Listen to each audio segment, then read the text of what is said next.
Assalamualaikum warahmatullahi wabarakatuh. Kami dari kelompok 7, kelas 17 Manajemen Paralel akan menjelaskan tentang bisnis model inovasi. Dan berikut anggota kelompok kami.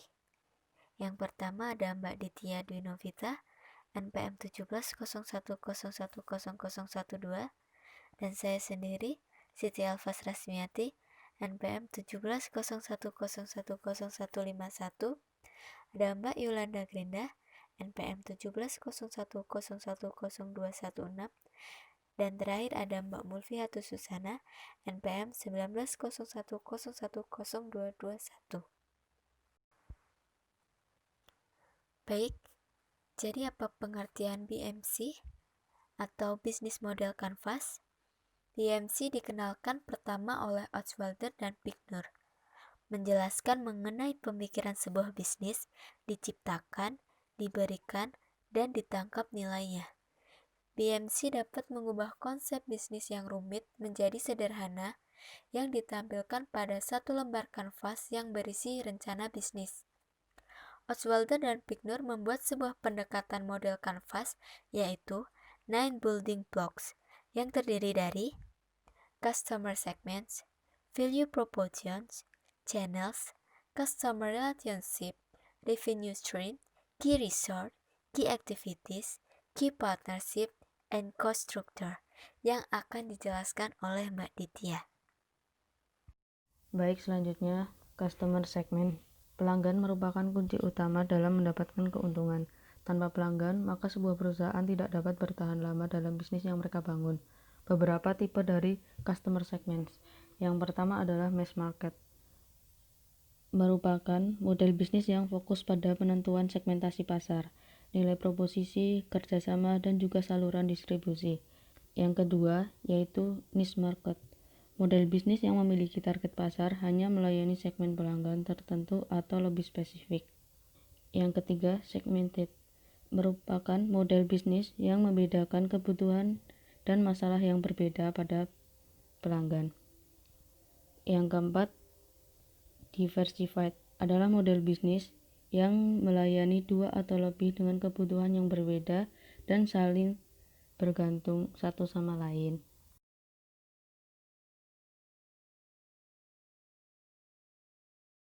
Value proposition menggambarkan bagaimana pelanggan dapat beralih dari satu perusahaan ke perusahaan yang lain melalui produk atau layanan yang ditawarkan oleh perusahaan berbeda dengan para kompetitornya. Hal-hal yang dapat memberikan kontribusi untuk menciptakan proporsi. Yang pertama adalah newness, adalah sebuah produk baru yang diciptakan dan belum pernah ada sebelumnya yang memiliki keunikan. Kedua, performance adalah bagaimana meningkatkan kinerja suatu produk atau layanan yang dapat ditawarkan. Yang ketiga, customizations. Bagaimana dapat menyesuaikan produk atau jasa dengan kebutuhan pelanggannya agar mendapat nilai lebih.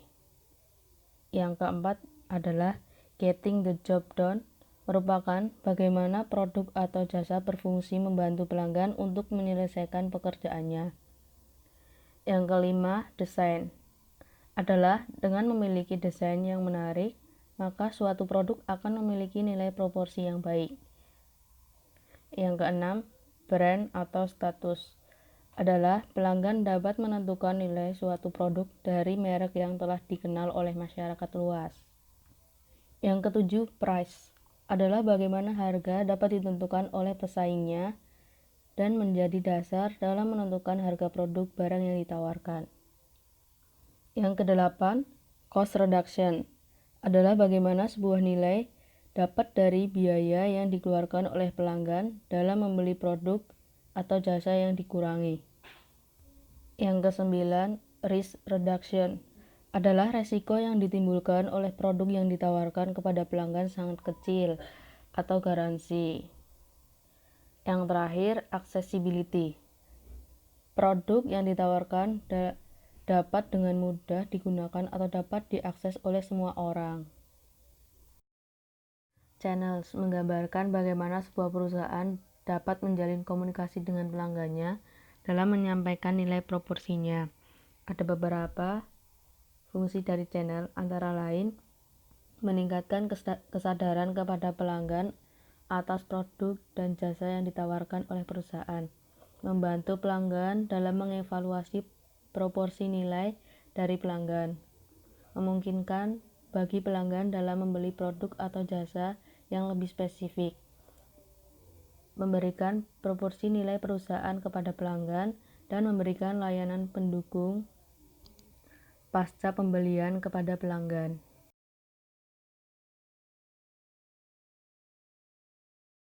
Customer relationships.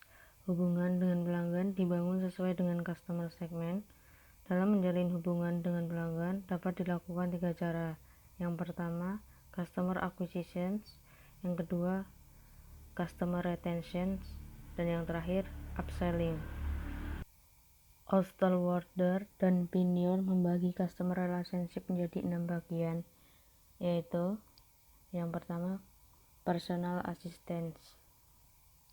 Merupakan komunikasi yang terjadi antara pelanggan dengan petugas pelayanan pelanggan agar pelanggan mendapatkan bantuan selama proses penjualan atau setelah pembelian selesai.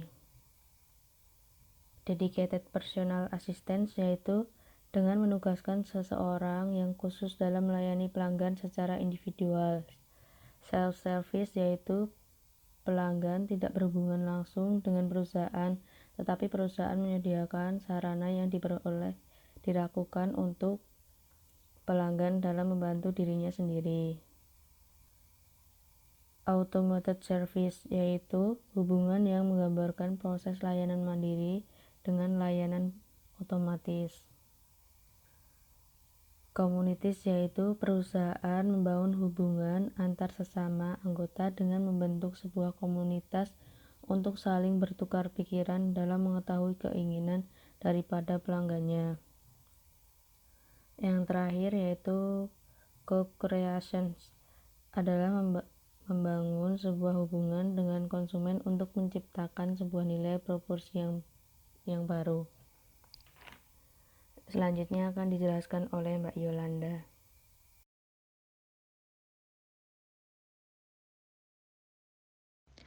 Key research merupakan aset yang sangat penting yang diperlukan untuk membuat bisnis dapat berjalan.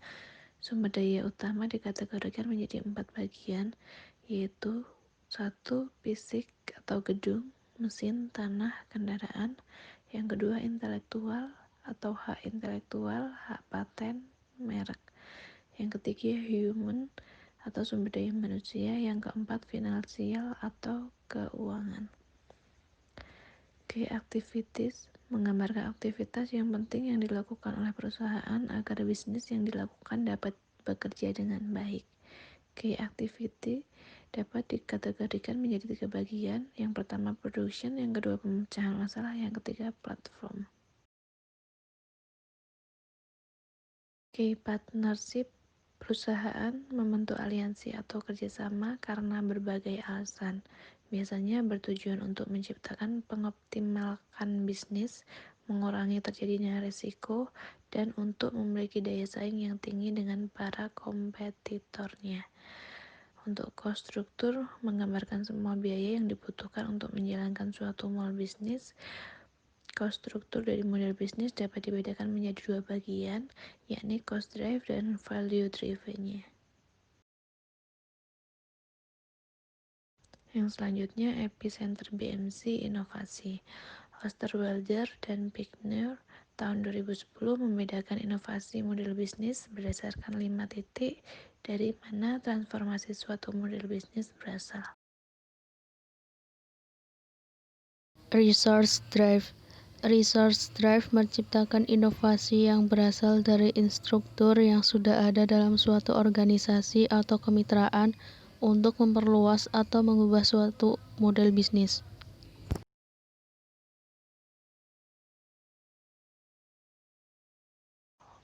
Selanjutnya, overdriven menciptakan inovasi dari proposisi nilai baru yang memberikan dampak kepada building block yang lain.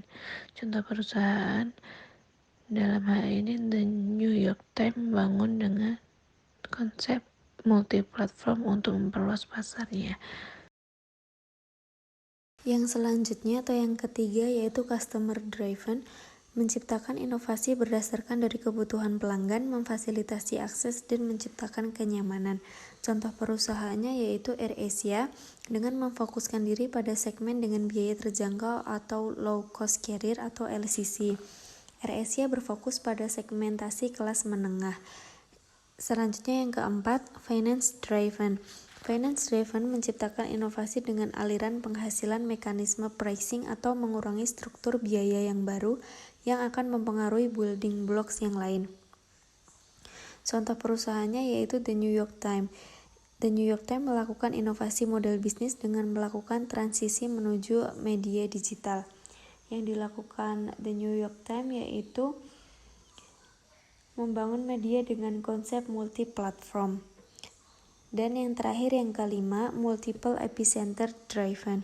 Multiple epicenter driven merupakan inovasi yang didorong oleh banyak titik yang dapat memberikan dampak yang signifikan pada beberapa building blocks yang lain. Contoh perusahaannya yaitu Facebook. Di mana Facebook, inovasi yang selalu dilakukan adalah membuat perubahan tampilan platform yang lebih dinamis, sehingga membuat pengguna tidak merasa bosan dan melihat adanya penyegaran di beranda. Inovasi yang dilakukan oleh Facebook bersumber dari banyak tuntutan, meliputi tuntutan pelanggan, tuntutan layanan dan teknologi, dan tuntutan finansial, sehingga inovasi model bisnis Facebook bersifat multiple epicenter driven. Kemudian yang selanjutnya mengenai manfaat bisnis model kanvas. Menurut Osterwalder ada 6 manfaat. Yang pertama adalah memungkinkan berpikir secara visual. BMC akan menciptakan group thinking. Kemudian yang kedua adalah fokus. BMC memungkinkan bisnis memahami bagaimana masing-masing aspek berhubungan dengan yang lain, bagaimana fungsi, aktivitas, dan proses saling berkaitan, sehingga mampu menggambarkan bisnis secara lebih sistematis, formal, dan memastikan bahwa setiap area ditutup secara lebih sistematis. Kemudian yang ketiga adalah cepat dan cerdas. Prinsip utama BMC adalah berkonsentrasi pada kualitas daripada kuantitas. Yang keempat adalah dengan cepat melihat kaitan dari 9 komponen bisnis. BMC memungkinkan entrepreneur untuk secara visual menggambarkan kaitan dari masing-masing komponen bisnis. Yang kelima adalah penyampaian ide atau pikiran secara ringkas. Tim dapat menjelaskan dengan tepat dan ringkas apa yang mereka inginkan, menguji dan menindaklanjuti komponen-komponen BMC karena informasi dicatat dengan singkat. Kemudian yang keenam adalah memudahkan startup untuk membaginya dengan partner atau rekan kerja. Dalam penggunaan BMC akan mudah untuk berbagi melalui foto atau mengambil poster dari dinding untuk bertemu dengan pihak lain yang berkepentingan. Karena BMC disajikan dalam bentuk poster besar secara visual. Dengan demikian, BMC dapat dikatakan memiliki banyak manfaat sebagai guidance atau petunjuk arah upaya suatu perusahaan untuk mengoptimalkan kinerja untuk menghasilkan profit. Untuk yang selanjutnya mengenai pengertian dan komponen model bisnis inovasi. Model bisnis mendefinisikan cara perusahaan menghasilkan nilai atau value creation dan bagaimana perusahaan menangkap beberapa nilai sebagai keuntungan. Titik awal bisnis model innovation adalah diferensiasi dan inovasi positioning. Gagasan tentang positioning berfokus pada manfaat rasional atau emosional yang akan diterima pembeli dengan menggunakan produk atau layanan. Kemudian inovasi pada akhirnya berfungsi sebagai alat untuk mewujudkan positioning perusahaan yang ada di pasaran. Added value logic adalah hal yang mengacu pada bagian perusahaan membentuk aktivitas dan prosesnya, memasarkan produk atau layanan. Sales and marketing logic mendefinisikan bagaimana menarik dan mempertahankan pelanggan. Dengan demikian, model bisnis inovasi hadir untuk memberikan arahan bagaimana posisi suatu perusahaan dalam pasar. Sehingga dengan memahami model bisnis, maka perusahaan dapat memberikan diferensiasi sebagai upaya sustainable untuk mempertahankan posisinya. Untuk yang selanjutnya mengenai bisnis model increasing return. Menurut Brian Arthur ada 4 sumber penyebab umum yang akan menentukan apakah perusahaan akan mampu menghasilkan model pertumbuhan increasing return atau tidak. Yang pertama mengenai scale effect, learning effect, dan market effect, dan interaction effect. Keempat sumber penyebab tersebut dapat dikelompokkan menjadi 2 tahapan, di mana scale effect dan learning effect mewakili produk level, sedangkan market effect dan interaction effect mewakili market level. Bila perusahaan hanya memiliki daya saing pada produk level atau company driven, seperti kualitas dan harga, maka pertumbuhan bisnisnya akan cenderung bersifat diminishing return, mengikuti siklus hidup produk. Pertumbuhan bisnis increasing return akan diperoleh apabila perusahaan juga mempunyai daya saing pada market level atau market driven. Alasan adanya increasing return menurut Brian Arthur ada 3, yaitu upfront cost, network effect, dan customer grouping.